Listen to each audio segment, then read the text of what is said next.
She's hungry by then anyway. To be fair, she's starving by 4:30. She might have some snacks if we go to the park. Yeah. So when I pick her up, so tomorrow you're picking her up, I give her fruit.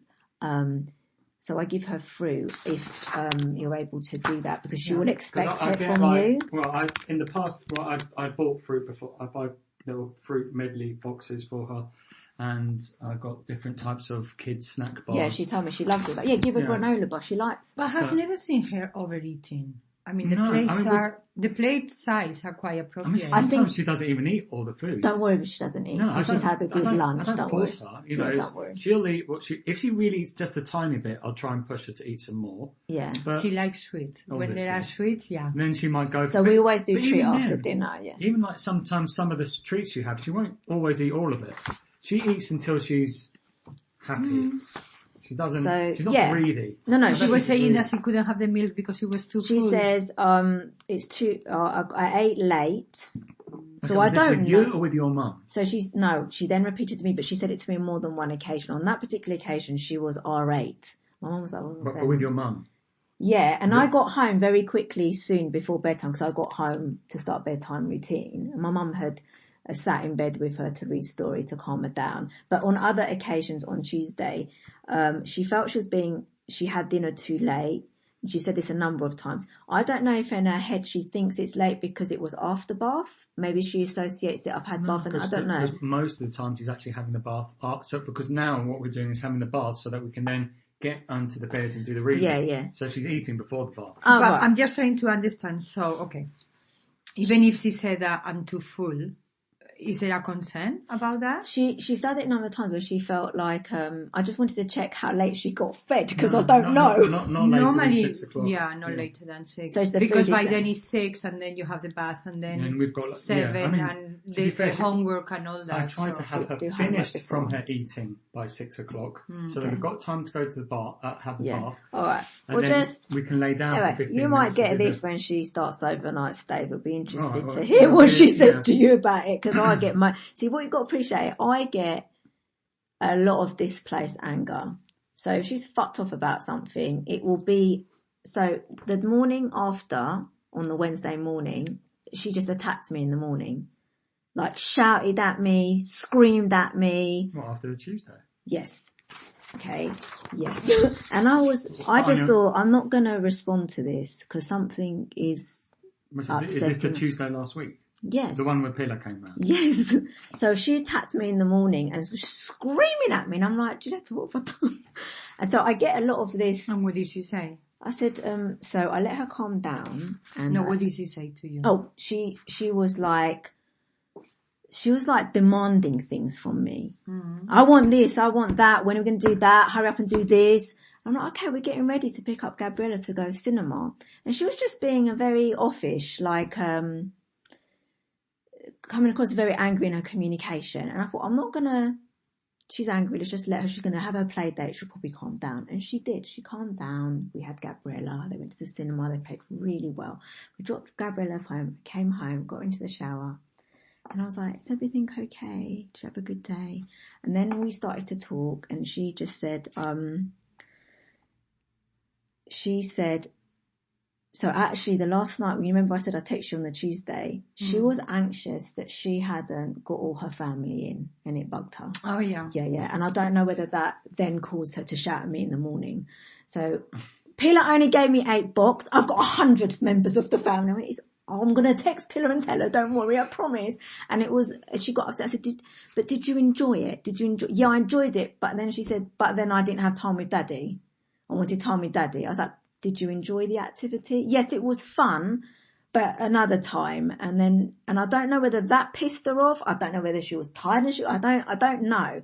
But then she just spoke about things and then she went on to talk about you leaving and will she see you again? So maybe she was anxious about that. But by Thursday, she'd calmed down. Yeah. So I'm not going to tell her off for behaving like that, because clearly there was something that was bugging her. There's a lot going on for her. Yeah, so I'm not going to have a go at her because because I think this is displaced anger. She's taking it out on me. That's fine. She does that quite a lot. I can't sit there biting her head off when she has a go at me or something that happened. So when you live together, was it the same thing? I do get displaced anger more than you, don't I? I feel like I do. She'd probably get more. I get more I might backlash. say she got more pissed off with you. She perhaps take out her frustrations more. So what she does is she pushes against boundaries, which is normal, right? And because I put the boundary in place, because I'm the one that does quite a lot of the homework, just generally get ready on time. She naturally will push against the boundary and see what is my wiggle room in this one. But when she's angry, because she has been angry over the past few months, I get a lot of misplaced anger. I've to have been angry the past few months. So I get this, I hate you. And I'm like, okay, that's fine if you hate me today. Why do you hate me? And she doesn't have a reason for why she hates me. I'm sure she does have a reason why she hates you. And I was like, it's fine. Yeah. Obviously she doesn't hate you. No, I know that. And then she follows up with, you're the best mummy in the world. Can I hug you?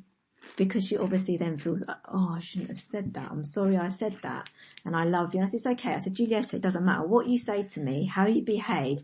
I'm always going to love you. It doesn't stop. What's the situation with the play therapist? So, I was going to tell that's on my list as well, actually, to talk to Alex about. Everybody locally has a 3 months waiting list. And then, yes, because everyone has suffered trauma because of COVID. There's been a lot of divorces and breakups. There's a lot of increase in children being diagnosed with ADHD because now it's more recognised, or dyspraxia. Some people are probably not even needed to be diagnosed. Anyway, there's a shortage. On Friday, Sarah Reeves, Roger's wife, she came round, she's Senko, in a school she works with very challenging children. She gave me 2 recommendations, a clinical psychologist in Winchmore Hill and a psychotherapist, play therapist that they use in their school, that comes into school. I haven't spoken to them because that was Friday. I left messages on their voicemail on Saturday. They haven't called me back, so I'll follow up tomorrow morning. I'll have a chat with them and I'll give the names to Alex. So that's on my list to give Alex the names, because he will need to have, if they say, yeah, we've got space, they will need to speak to both parents before they take Giulietta on. So what kind of therapy is that? Is that play therapy? There's only one therapy for a 6-year-old, and it's play therapy. Unless they think that she's advanced enough to do drama or art therapy. Okay. And it might be that they decide they're going to do drama or art.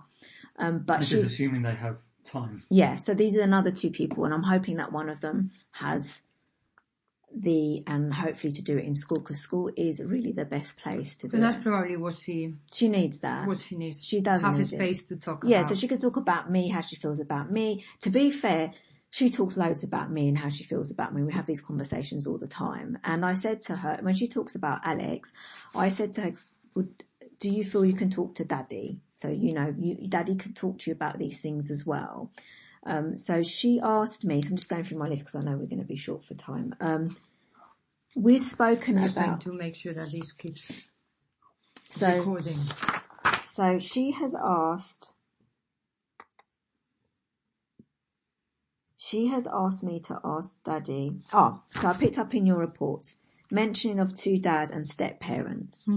We've spoken loads about this. So we have spoken for months about different families. Giulietta knew that you could have 2 daddies and 2 mummies, because Giulietta has a godfather who's married to a male. She knows about it. Yeah. She knows. She did, and you can have 1 mummy or 1 daddy. You might not have another parent, but she never knew that parents could be separated. It never other than when she saw Ruben in his daddy's house and then in his mummy's house on homeschooling. And why is he in separate houses? But she didn't fully understand it. So she started to come to me and talk to me about step parents. I've never spoken to her about step parents before, ever. Keep in mind she goes on YouTube and stuff, so she probably hears things. So she asked me if I was going to get married. And I said, no, I do not feel I wish to ever get married again. So does that mean I'm not going to have a stepdad? I said, well, if I don't marry someone, no, you wouldn't have a stepdad. And I said, you only have 1 daddy. Okay, you have 1 daddy, and that's your daddy. Okay. But I didn't go beyond that. And then she said, will daddy get married? I said, that's up to daddy and I can't answer that question. And I don't think daddy probably might not know the answer to that. So she started having conversations with me and she talks a lot about what those relationships might look like. And Giulietta's trying to visualize the future, which is obviously quite confusing and uncertain for her. So she wants to understand